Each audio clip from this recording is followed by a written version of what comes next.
بسم اللہ الرحمن الرحیم۔ السلام علیکم۔ 2018 سے پہلے پوری دنیا بھارت کو ایک امن پسند اور سیکولر اسٹیٹ سمجھتی تھی۔ دنیا سمجھتی تھی کہ بھارتی بہت زیادہ امن پسند اور ملنسار لوگ ہیں، جبکہ دوسری طرف پاکستانی دہشت گرد ہیں، انتہا پسند ہیں، ایک دوسرے کے خون کے پیاسے ہیں، جبکہ حقیقت اس سے بالکل برعکس تھی۔ لیکن حقیقت دنیا کو کون بتاتا؟ بھارت جھوٹ کا لباسہ اوڑے ہوئے تھا، بغل میں چھری، منہ پہ رام رام۔ پاکستان کے خلاف بھارت سٹوریز بناتا تھا، اربوں ڈالرز کی پروپیگنڈا مشینری لگائی ہوئی تھی، اور پاکستان اپنی صفائی پیش کرنا تو دور کی بات، الٹا بھارت کے بیانیے میں اس کا ساتھ دیا کرتا تھا۔ لیکن جب سے عمران خان اقتدار میں آئے ہیں، عمران خان کی آواز بار بار دنیا میں گونجی ہے، اور عمران خان نے بھارت کے جھوٹے اور گھناؤنے چہرے کو بار بار بے نقاب کیا ہے، ہر انٹرنیشنل پلیٹ فارم پر بھی اور ہر بڑے لیڈر کے ساتھ 1-to-1 ملاقات میں بھی۔ اور ان 3 سالوں میں اتنا بڑا بدلاؤ آیا ہے کہ آج دنیا پاکستان کو امن پسند ملک کہتی ہے۔ آج پوری دنیا بھارت کو دہشت گرد اور انتہا پسند ملک سمجھتی ہے۔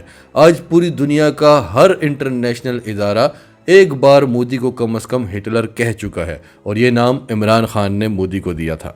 بھارت میں ہر اقلیت کے ساتھ مظالم ہوتے ہیں، یہاں تک کہ ہندوؤں کے ساتھ بھی۔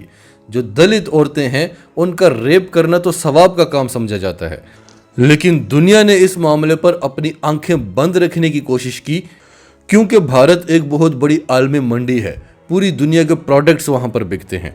لیکن آخر کب تک بھارت اس سب سے پوری دنیا کو بلیک میل کرتا رہے گا؟ کبھی کسی کی پروڈکٹس کا بائیکاٹ کرے گا، کبھی کرکٹ کی دنیا میں اپنی ڈومیننسی جمانے کی کوشش کرے گا، اور دنیا خاموش رہے گی کہ کہیں بھارت ناراض نہ ہو جائے، کہیں بہت بڑی عالمی منڈی ان پر بند نہ ہو جائے۔ یہ 2021 ہے اور آخر دنیا کو اپنی آنکھیں کھولنی پڑیں گی۔ پاکستان نے بار بار دنیا کے سامنے ڈوزیئرز رکھے، ناقابل تردید ثبوت رکھے کہ کس طرح سے بھارت دہشت گردی کو پھیلاتا ہے، کس طرح سے بدامنی کو پھیلاتا ہے، کس طرح سے انتہا پسندی پھیل رہی ہے بھارت میں۔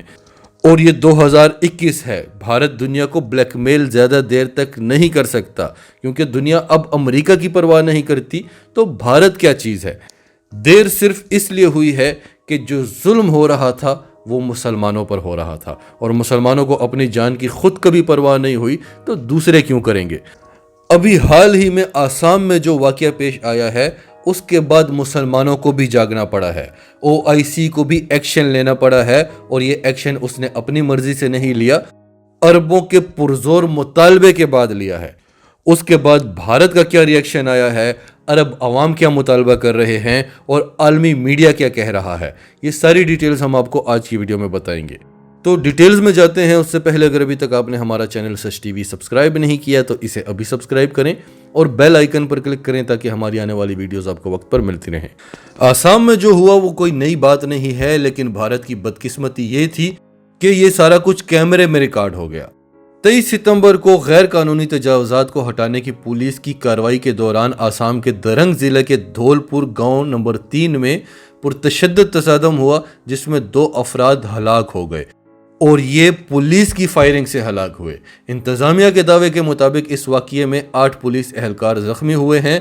اس واقعے کی ایک ویڈیو منظر عام پر آئی، جس میں ایک فوٹوگرافر معین الحق کے گرنے کے بعد اس کے سینے پر کود رہا ہے۔ بیجوئے بانیہ نامی فوٹوگرافر مقامی انتظامیہ کے ساتھ واقعے کی ویڈیوگرافی کر رہا تھا۔ آسام کی حکومت نے گزشتہ چند مہینوں سے کچی بستیوں کو خالی کرانے کی مہم چلا رکھی تھی۔ حکومت وہاں مقیم افراد کو درانداز کہتی ہے۔ اس طرح کے لاکھوں بے زمین اور غریب لوگ آسام کے مختلف شہروں میں جگہ جگہ آباد ہیں۔ ایسی ہی غیر قانونی تجاوزات کے خلاف حکومتی کارروائی کے دوران ضلع درانگ کے علاقے سیپا جھار میں گزشتہ ہفتے ہونے والے تصادم میں ہلاک ہونے والے شخص کی لاش کی بے حرمتی کی ویڈیو منظر عام پر آئی، اور پھر اس حوالے سے سوشل میڈیا پر شدید مذمت بھی کی گئی ہے۔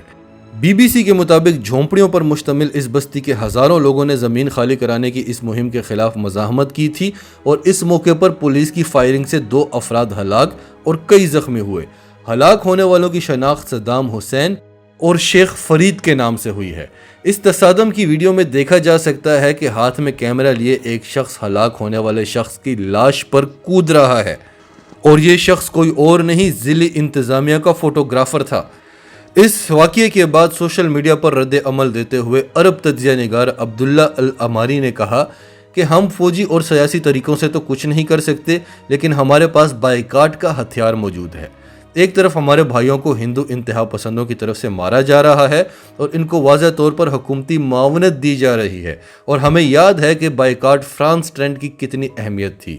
ایک اور صارف نے لکھا کہ مسلمان انڈیا کو فرانس کی طرح گھٹنے ٹیکنے پر مجبور کر دیں گے، اس لیے یہ مہم جاری رکھیں۔ محمد الصغیر نے کہا کہ بائیکاٹ کرنے کا آئیڈیا برائی کو روکنے کا سب سے نچلا درجہ ہے، اور یہ ایسے افراد کے لیے اپنی آواز اٹھانے کا طریقہ ہے جن کے ہاتھ میں کچھ نہیں ہوتا، اور یہ یکجہتی کے اظہار کا بہترین ذریعہ ہے۔ احمد قسیم نامی ایک اور صارف نے لکھا کہ عرب حکمران بہت کمزور ہیں، وہ انڈیا کے خلاف کوئی کارروائی نہیں کریں گے، لیکن معاشی بائیکاٹ سے انڈیا کو تکلیف ہوگی، اور ان کو بھی جو مسلمانوں کا قتل کرتے ہیں۔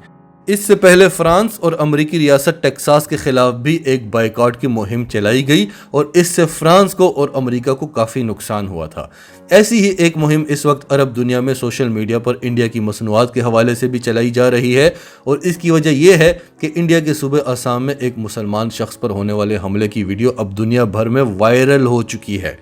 پاکستان تو دنیا کو بار بار جگانے کی کوشش کرتا تھا، لیکن انڈیا کی بدقسمتی کہ یہ ویڈیو منظر عام پر آ گئی ہے، اور اس ویڈیو کے باعث سوشل میڈیا پر غم و غصہ پایا جا رہا ہے، اور خاص کر عرب ممالک میں انڈین مصنوعات کا بائیکاٹ کا مطالبہ کیا جا رہا ہے، تاکہ انڈیا کو مجبور کیا جائے کہ وہ مسلمانوں پر مظالم بند کرے۔